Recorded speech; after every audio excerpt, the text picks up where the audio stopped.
Pemirsa, pemerintah memastikan perekonomian masyarakat tetap tumbuh, salah satunya dengan mengambil kebijakan tidak menaikkan harga bahan bakar minyak BBM.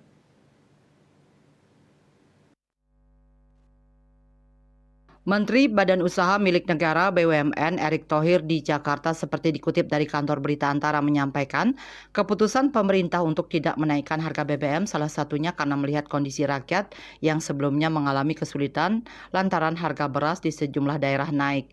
Menurut Menteri BUMN, pemerintah berupaya untuk terus menjaga keseimbangan agar daya beli masyarakat tetap ada di tengah situasi perekonomian yang tidak menentu. Erick menyebut akan ada penyesuaian terkait dengan anggaran yang akan digunakan untuk menahan harga BBM agar tidak naik hingga Juni 2024. Sebelumnya pada Senin 26 Februari, Menteri Koordinator Bidang Perekonomian Airlangga Hartarto memastikan tidak ada kenaikan tarif dasar listrik dan BBM hingga bulan Juni 2024.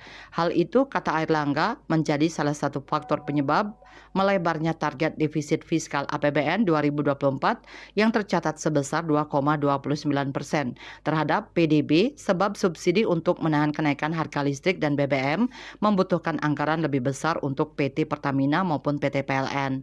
Harga BBM Pertamina per 1 Maret 2024 untuk wilayah Jawa yakni Pertalite Rp10.000 per liter, Pertamax Rp12.950 per liter, Pertamax Turbo Rp14.400 per liter, Dexlite Rp14.550 per liter, Pertamina Dex Rp15.100 per liter, dan Pertamax Green Rp13.900 per liter. KMB Bali Pos melaporkan.